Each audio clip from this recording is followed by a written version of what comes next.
So my name is Justin Wiley. We're standing here in the Madera Ranchos, Madera, California, and we're on my pistachio ranch. So the main reasons for the cover crop, my number one goal is more long term. Short term, you can, depending on the mix of cover crop, you do get a little bit of a nitrogen bonus. It helps with compaction. But the main reason for me with cover cropping is the coat of armor and the long-term benefits. What I'm trying to do out here is I'm transitioning this field to organic. I've reduced my inputs. I've reduced my nitrogen by over 90% annually. In the last couple of years, one of the years I did not use any nitrogen at all, only compost. And long term, the cover crop acts as a shield, a coat of armor for the soil. And the purpose of that is to bring back the soil food web. So I'm trying to increase microbial activity in the soil. An issue with not having any protective armor on the soil is in the summer, the top few inches of the soil will heat up to something like 125, 140 degrees if you get into triple digits. Even a dead coat of armor, even a dead cover crop will keep the soil 20 to 30, 40 degrees cooler. We've actually witnessed that with a temperature gun where the live cover crop on the berms like I have here will be something in a 105-degree day will be something like 85 degrees. A terminated cover crop that is still coating the soil can be something in 105-degree heat might be something like 95 degrees. Bare soil in 105-degree heat, direct sunlight, all direct sunlight would be 140 degrees plus. So you can see major temperature swings if you don't have that coat of armor sitting on the soil. So that's one thing, is to improve the microbial activity in the soil. Earthworms, microarthropods, they cannot survive when the soil gets that hot. The earthworms are going to go deeper. Most of your microbial activity is either going to go dormant or die off in that kind of heat. So on top of that, you're not improving the soil structure. You're losing the glues. You're losing fungal activity. You actually get a drying effect, a reverse osmosis effect, where you're wicking the water out of the top few inches of the soil. So, that ETO formula, we haven't taken into consideration the fact that when we're irrigating, in between irrigations, if you go 4 or 5 days in between irrigation and it's 99 degrees or 105 degrees out, you're actually losing water to evaporation that a cover crop would actually help prevent. And so that's a credit there. Even though you are transpiring during that period of time, you're not evaporating nearly as much because your soil stays much cooler. And so that's something that we need to do more research on to see and to include that in this equation. So that's the first couple of things. The second thing is I'm trying to improve structure. So over a period of time when you have active growing roots in the soil, you are obviously feeding the microbes with different food sources, because the exudates from the plants are not just the trees, not just my pistachio trees, which feed one kind of microbial life, but I'm getting a mix of different plants that feed a variety of microbes, a variety of exudates.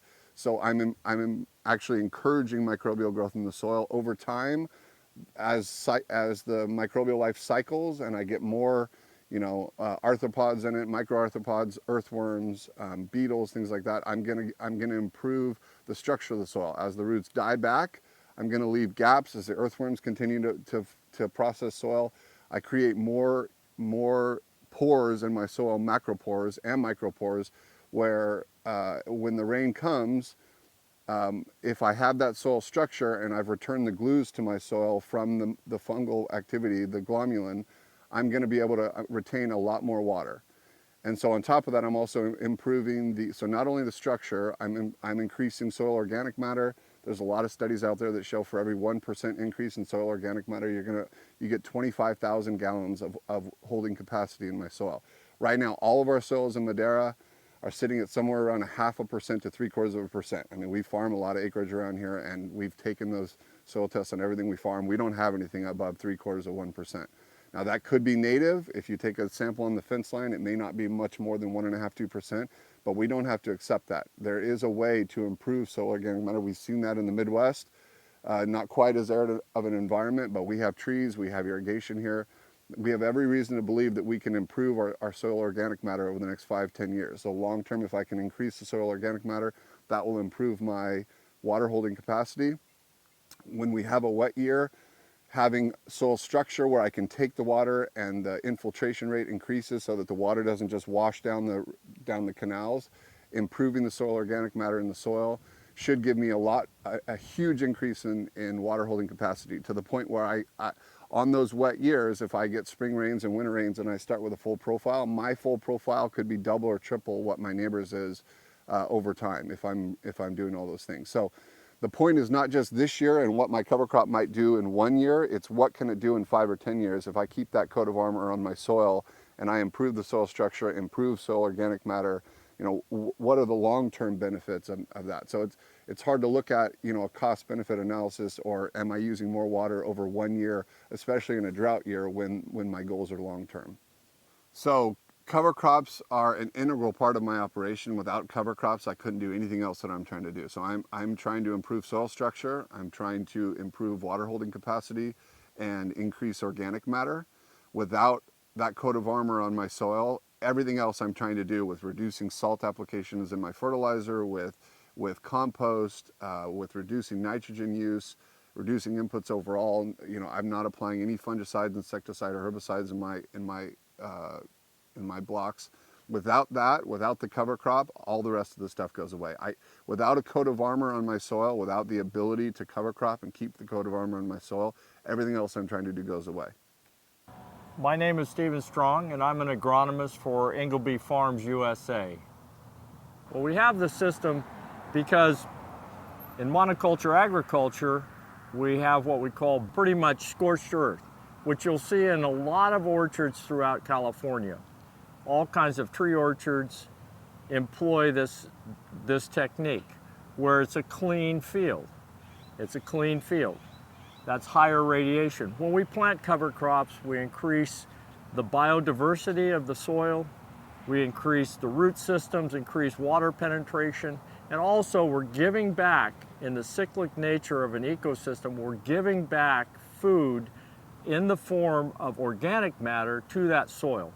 So we'll raise that cover crop, it'll mature, it'll do what it does for us beneficially with an insect, and also with a food source for our soil. We'll mow that down, and we will disc that in and prepare the soil. All right, water utilization in cover crops, with cover crops, and through cover crops. I'd like to talk about that for a minute. So when we plant these cover crops, our great hope is always that Mother Nature will bring rain, and Mother Nature will start the cover crops. That has happened in the years we've been doing this, and over the last few years we have not had that benefit. We've been in a drought cycle. I want to just speak briefly on the management of that.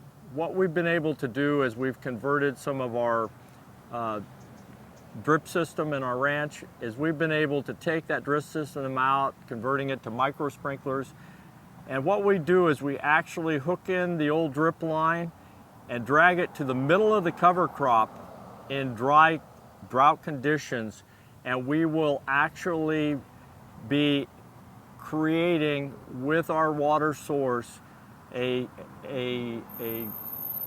drip onto our cover crop, which allows us to not only establish a cover crop, but to maintain it and grow it during dry winter conditions.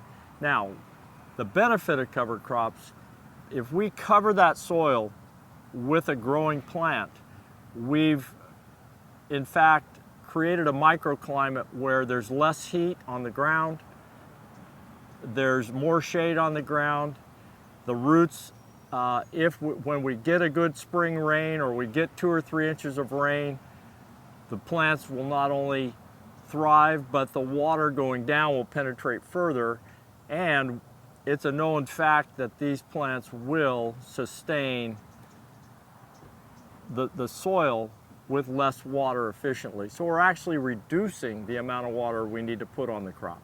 with cover crops. We've proven it to ourselves. The thing about Ingleby, it was there from the beginning, and the one thing we do is we measure everything. So we are a measurable company. It's historic. We do it not only in our water, but we do it in our pest control. We do it in our fertilization program, and we do it historically because we want to be a historically measured company and sustainable regenerative agriculture. That's our goal.